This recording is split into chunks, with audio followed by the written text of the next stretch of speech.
Hello everyone. I am करण वर्मा और हमने start किया है फाइनल अकाउंट। ठीक है।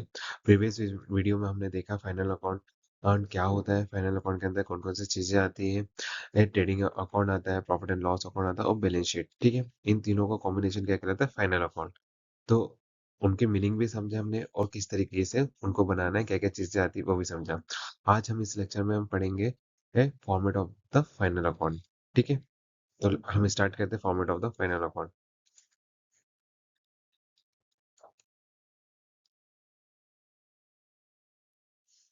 फर्स्ट क्या है? किसका फॉर्म है? ट्रेडिंग अकाउंट का। ठीक है। सबसे पहले हम फाइनल अकाउंट के अंदर क्या बनाते हैं? ट्रेडिंग अकाउंट बनाते हैं। ठीक है। हमें पता है कि हम फाइनल अकाउंट जब भी बनाना हो तो सबसे पहले हम क्या बनाते हैं? Trading account. तो ट्रेडिंग अकाउंट का फॉर्मेट क्या है? पर्टिकुलर अमाउंट, पर्टिकुलर और अमाउंट। ठीक है। सबसे ऊपर क्या लिखेंगे? Trading account for the year ended. जो भी ईयर क्वेश्चन के अंदर दिया रहेगा वो लिखेंगे 31 मार्च 2025, 2026 या 2000, जो भी है एक्स वाई से। ठीक है। फिर उसके बाद हम फॉर्मेट क्या बनाते हैं? Particular amount, particular amount. ठीक है। फिर उसके बाद सबसे स्टार्टिंग में हम क्या लिखते हैं ट्रेडिंग अकाउंट के अंदर? To opening stock. क्वेश्चन के अंदर जो भी ओपनिंग स्टॉक देख के रखेंगे उसको हम लिखेंगे टू ओपनिंग स्टॉक। देन उसके बाद क्या लिखते हैं? हम परचेस, टू परचेस। परचेस हम कहाँ लिखते हैं? अंदर की साइड लिखते हैं। फिर उसमें से जो भी परचेस रिटर्न है या परचेस आउटवर्ड है उसको माइनस करते हैं। ठीक है।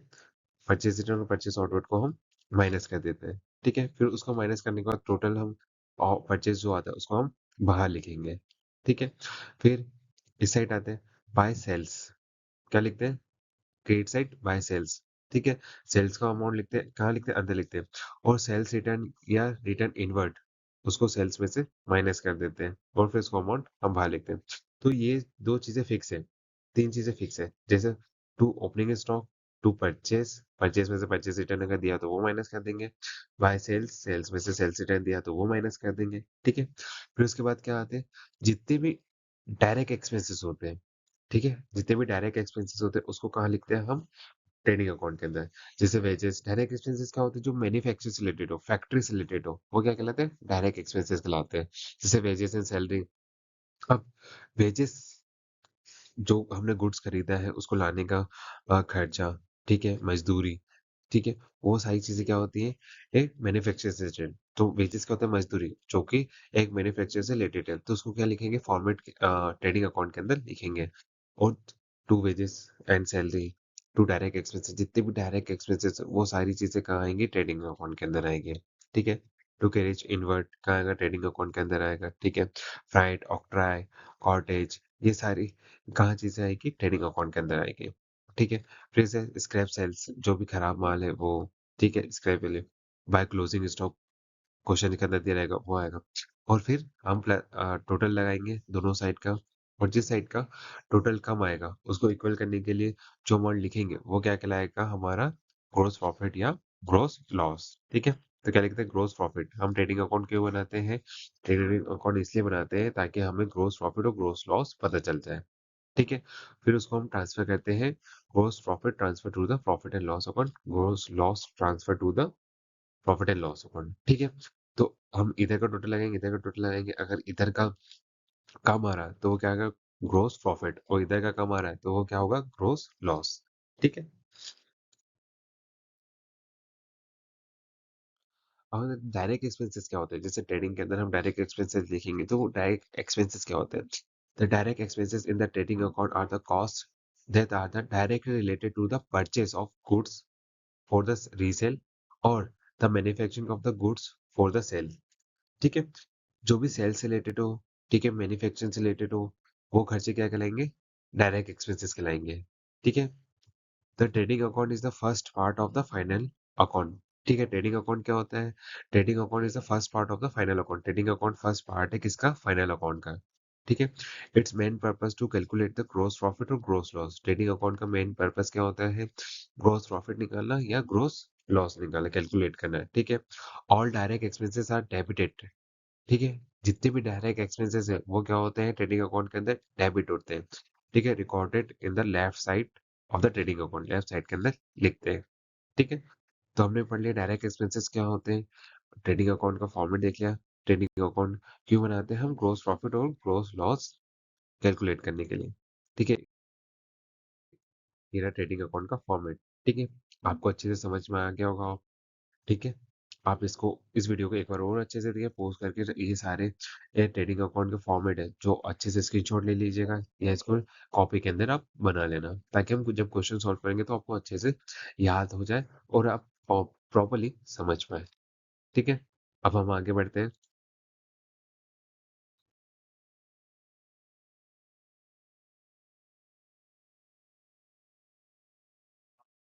Profit and loss account for the year ended. ठीक है, पर्टिकुलर अमाउंट। ठीक है, बट प्रॉफिट एंड लॉस का फॉर्मेट भी बहुत सिंपल है, जैसे ट्रेडिंग का फॉर्मेट है पर्टिकुलर अमाउंट। बट इसके अंदर हम क्या लिखते हैं, जो ग्रोस प्रॉफिट हमने निकाला है या ग्रोस लॉस जो हमने ट्रेडिंग अकाउंट से निकाला, वो यहाँ सबसे पहले हम लिखते हैं।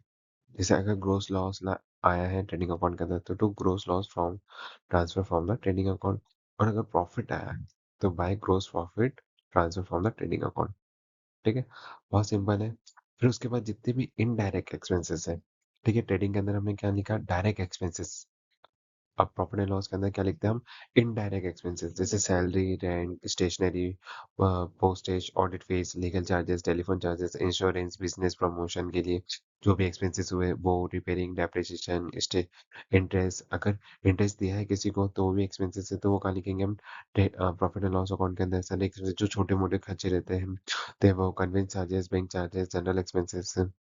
ठीक है, इलेक्ट्रिसिटी, लॉस बाय फायर या फिर लॉस बाय थीप, जो हमारे लॉस हुआ है वो, कमीशन अगर हमने दिया है किसी को तो वो टू करके लिखेंगे। ठीक है, डेबिट साइड के अंदर एडवर्टाइजमेंट के लिए खर्चा किया, वो भी एक खर्चा है, वह एक्सपेंसेस है वो। फ्लाइट और कैरेज डिस्काउंट अलाउ, हमने किसी को डिस्काउंट दिया है, ट्रेवल एक्सपेंसेस, बैंक टैक्स, ये सारी चीजें क्या है, खर्चा है बिजनेस के लिए, तो वो हम क्या कहाँ लिखेंगे, प्रॉफिट एंड लॉस के अंदर डेबिट साइड, जो इनडायरेक्ट एक्सपेंसेस है वो। ठीक है, फिर उसके बाद हम देखेंगे क्रेडिट साइड। क्रेडिट साइड जो भी हमें गेन हुआ है, इनकम हुई है, वो हम क्या लिखेंगे, क्रेडिट साइड। जैसे रेंट रिसीव हुआ है, डिस्काउंट रिसीव हुआ है, कमीशन हमने अर्न किया है, इंटरेस्ट रिसीव हुआ है, बैड डेट रिसीव हुआ है, रिकवर हुआ है। ठीक है, इनकम फ्रॉम इन्वेस्टमेंट, हमने इन्वेस्टमेंट किया था उसमें इनकम हुआ है, डिविडेंड, मिसलेनियस जो छोटे मोटे इनकम है वो, तो हम कहाँ लिखेंगे उसे, क्रेडिट साइड। ठीक है, टू और बाय करके लिखते हैं। ठीक है, फिर लास्ट में हम प्रॉफिट एंड लॉस अकाउंट क्यों बनाते हैं, क्योंकि हम नेट प्रॉफिट को कैलकुलेट कर पाए या नेट लॉस को कैलकुलेट कर पाए, और वो कहाँ ट्रांसफर होगा, कैपिटल अकाउंट के अंदर। ग्रोस का ग्रोस प्रॉफिट या ग्रोस लॉस का ट्रांसफर होता है प्रॉफिट के अंदर, प्रॉफिट एंड लॉस अकाउंट के अंदर। नेट प्रॉफिट नेट लॉस का ट्रांसफर होता है कैपिटल अकाउंट के अंदर।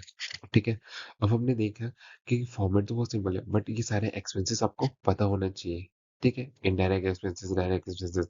डायरेक्ट एक्सपेंसेस को कहाँ लिखते हैं हम ट्रेडिंग के अंदर, इनडायरेक्ट एक्सपेंसेस को कहाँ लिखते हैं हम प्रॉफिट एंड लॉस के अंदर। तो देखते हैं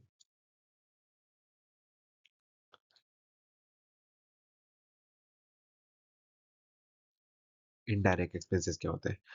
indirect expenses the cost of run the overall business operation, जितने भी मतलब बिजनेस को रन करने के लिए जो कॉस्ट या फिर जो एक्सपेंसेस होते हैं, ठीक है, बिजनेस ऑपरेशन को रन करने के लिए, वो क्या होता है, direct expenses, including the cost of direct related to the production.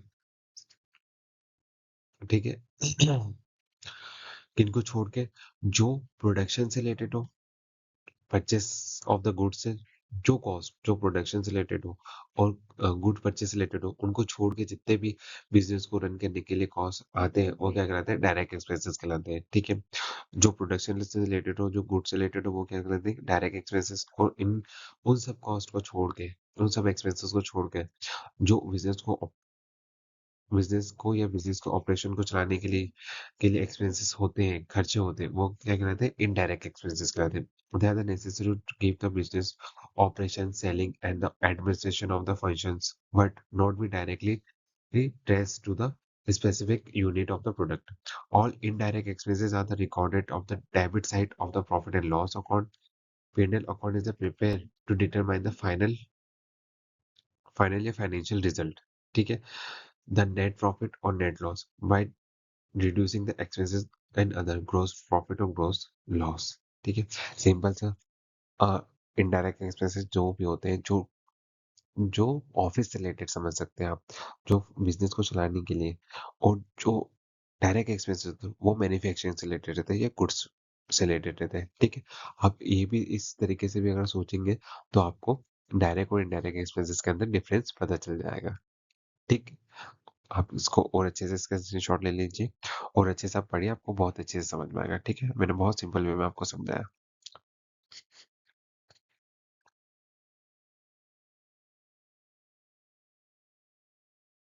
एक बार और देख लेते हैं प्रॉफिट एंड लॉस क्या का फॉर्मेट, ठीक है। पर्टिकुलर अमाउंट, फिर उसके बाद सारे इनडायरेक्ट एक्सपेंसेस एंड गेन आते हैं, ठीक है। Direct expenses and direct indirect gain. Expenses को किससे लिखते हैं, डेबिट साइड, और गेन को किससे लिखते हैं, क्रेडिट साइड, ठीक है।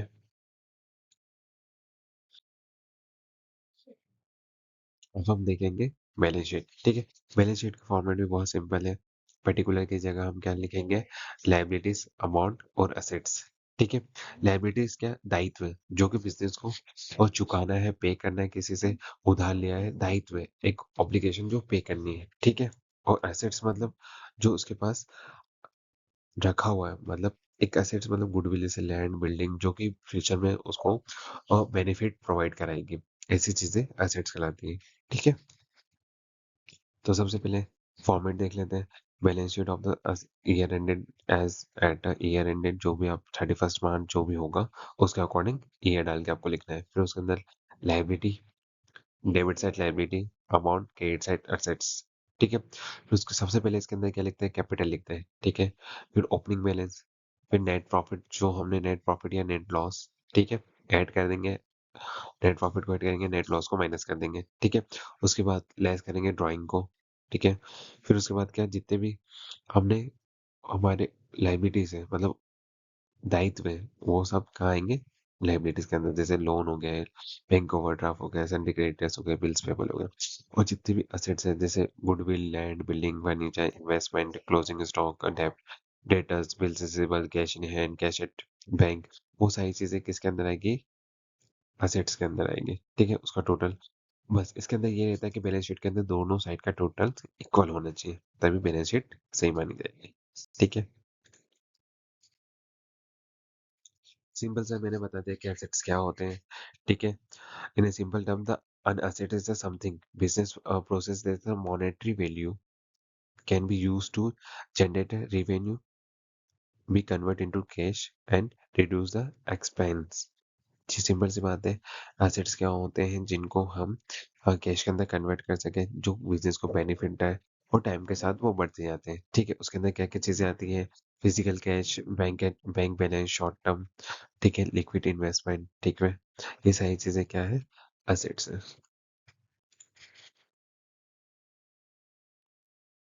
लाइबिलिटी, लाइबिलिटी क्या है, सिंपल सी बात है, जो बिजनेस को पे करना हो, दायित्व बिजनेस के लिए, किसी से उधार लिया उसको पे करना है, ठीक है। Liability on the balance sheet is a company finance on debtors owned by the external parties. It is a simple term is that they are the something the company owns and must be settled or pay the future, ठीक है। जो भी उनको future में पे करना हो, किसी से उधार लिया हो, वो सारी चीजें, जो ऑब्लिगेशन हो, डेप्ट हो, वो क्या कहलाएगी, लाइबिलिटी कहलाएगी। जैसे मनी उधार लिया हो, ठीक है, सप्लायर्स को पैसा देना देना हो, ठीक है। लोन्स लिया हो, कंपनी से लोन लिया हो, या पर्टिकुलर किसी पर्सन से लोन लिया हो, या बैंक से लोन लिया हो, वो क्या, एक दायित्व, वो सारी चीजें कंपनी को रिटर्न करनी हो या उसके लिए पे करनी होगी, वो सारी चीजें क्या कहलाएंगी, लाइबिलिटीज कहलाएंगी। मनी रिसीव किया हो, कस्टमर को गुडविल और सर्विस प्रोवाइड करना, वो भी एक दायित्व है। Salary on by the employ, unpaid unit bills and taxes, ये क्या है, सारी चीजें दायित्व है, ठीक है। तो वो सारी चीजें कहाँ आएंगी, वो सारी चीजें आएंगी बैलेंस शीट के अंदर, लाइबिलिटी के अंदर और एसेट्स के अंदर, ठीक है।